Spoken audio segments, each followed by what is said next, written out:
Powered by the Montana Television Network. This is the 10 o'clock news on Q2, Montana's news leader.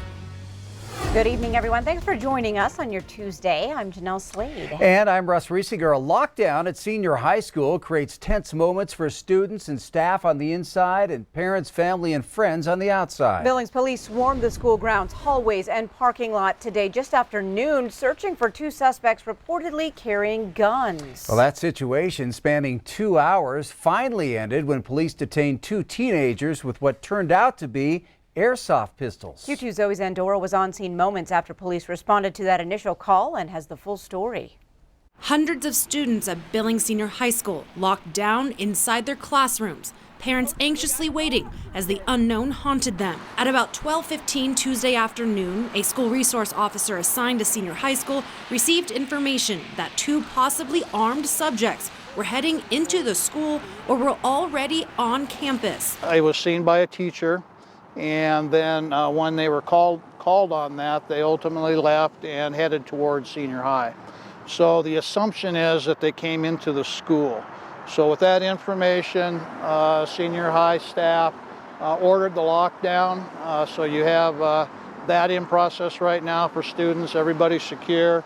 And then you have the significant response from law enforcement. At around 12:14, the Billings Public School offices were notified that Senior was going to be put on lockdown, which Superintendent Greg Upham says he fully supported. We then send a robocall out to our parents. We posted on our website and then communicated with our trustees, all administrators, and our leadership support team across the district. From 12:15 to approximately 1:45, the school was locked down, searched, and all three levels swept 2 times over by the Billings Police Department. So very quickly following the lockdown, our officers got on scene, and we had a massive presence of officers, both local, state, and federal.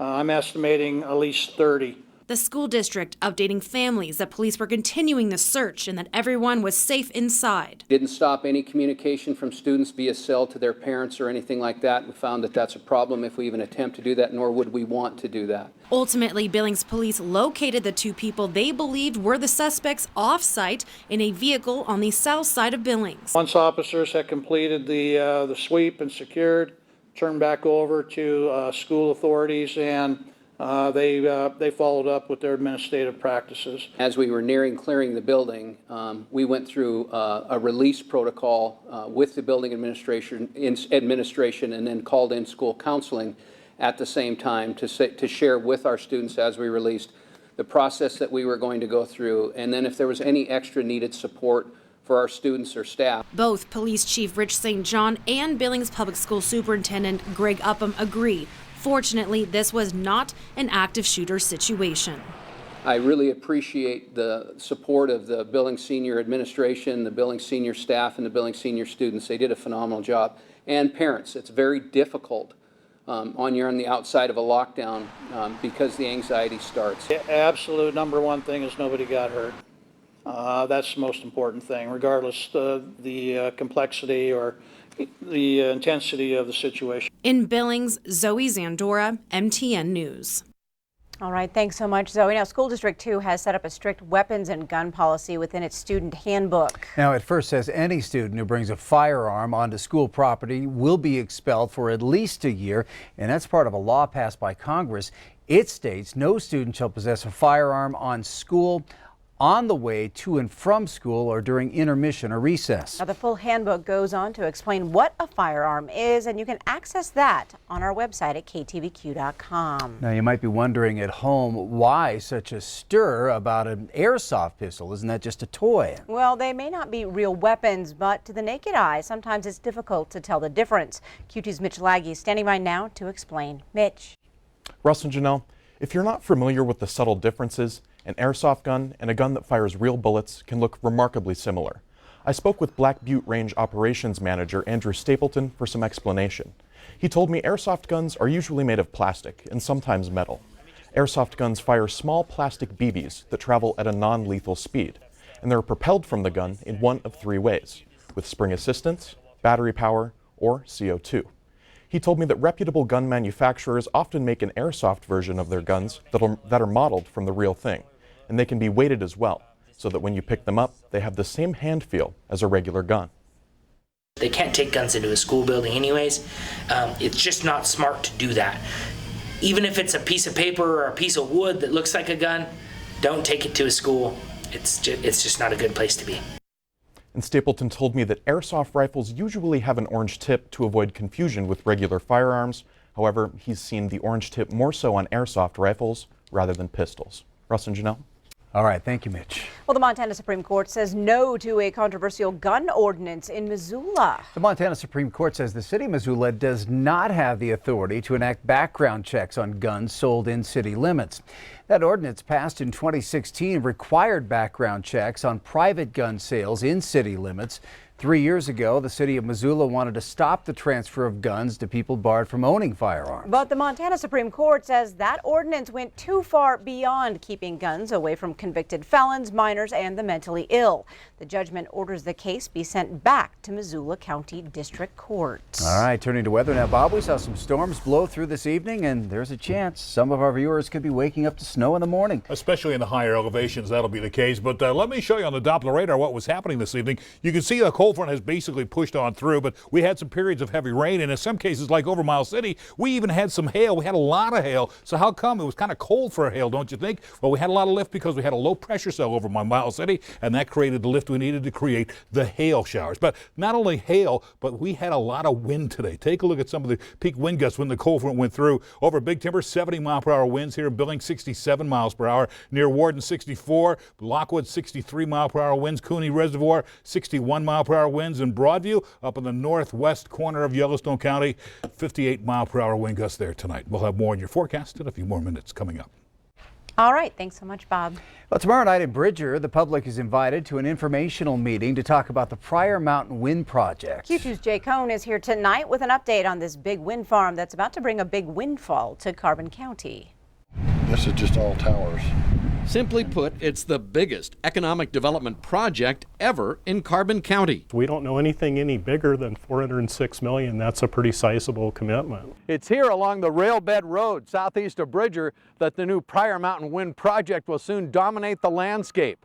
114 newest technology wind turbines will soon be churning out enough electricity to power 76,000 homes. Roadwork is just getting underway now, but as early as next week, as many as 50 workers will be involved. By next July and August, at the project's peak, 300 workers will be on site. Where do you put 300 workers and how do you feed them in a small community like Bridger? And so one of the things we're trying to help facilitate is reaching out to Laurel, Red Lodge, and communities in between to try to find some places for workers. Big things are going to happen here quick. County Commissioner Pitts DeArmond met us this week as the construction began. We have to diversify. So if we have to have coal, petroleum, and wind and water, that's what we're going to have to do now. Pacific Corp, one of the largest grid owners operators in the West, purchased this project back in May and has hired Mortensen Construction of Minneapolis to build its first Montana wind project. Time, though, is of the essence. In order for the project to qualify for federal tax credits, the big turbine blades need to be cranking by the end of 2020. Renewables are really the future, and it's something our customers are demanding, and it's something that's also driven by market economics around coal. Today, Pacific Corp is Carbon County's fourth largest taxpayer. Once this wind farm goes online, it'll be number one. We're excited about the contributions that are going to be made to our schools, and we're counting on our commissioners to help us too with impact fees. Bridger Mayor Clifford Schultz is referring to some $6 million in local impact fees that Pacific Corp has agreed to pay over the next 3 years. I just think it's going to be a positive deal for the whole county, when people see what's going to happen and see the benefits from it. I think it'll come out all right. We're glad that our wind's going to be put to good use. But not everyone is tickled about the prospect of having a wind farm as a neighbor, and there are concerns about the impact of the big blades on raptors and sage grouse. In fact, the project design was condensed and altered in order to avoid key sage grouse habitat. Now, this project has actually been in the works since 2009, involving multiple developers. The big break, though, came when Pacific Corp purchased it 4 months ago. And that's important. It's key because Pacific Corp owns the main transmission line that runs near this project. It comes from the Yellowtail Dam into Wyoming. Pacific Corp will then plan to tap into that line, sending this energy south, the first Montana project to use that pathway. Russ, Jeanelle? And Jay, what about full-time jobs once this construction is complete? Well, Pacific Corp says 12 full-time jobs, high-paying jobs in the Bridger area. And that might not sound like much, but I'm told that's the equivalent of adding about 1,000 jobs to the Denver metro area. So for Bridger, it's huge. All right. Thank you, Jay. And here's what you need to know about Wednesday night's meeting in Bridger. It begins at 6 p.m. at the Bridger Elementary School at 106 North 4th Street. It's an opportunity for the public to meet some of Mortenson's on-site management team who will be selecting and hiring subcontractors. They'll also give an update on the project's construction schedule. Up next on tonight's 10 o'clock news, though her time on Earth was cut short, her legacy is living on through lives she saved even after death. The difference made by one Montana woman. And in sports, for the first time ever, Class AA soccer has a playoff format. Scott will show us if Senior, West, and Skyview avoided elimination this afternoon. You're watching MTN News with Janelle Slade and Russ Riesinger. Storm Tracker weather with Bob McGuire. And sports with Scott Breen.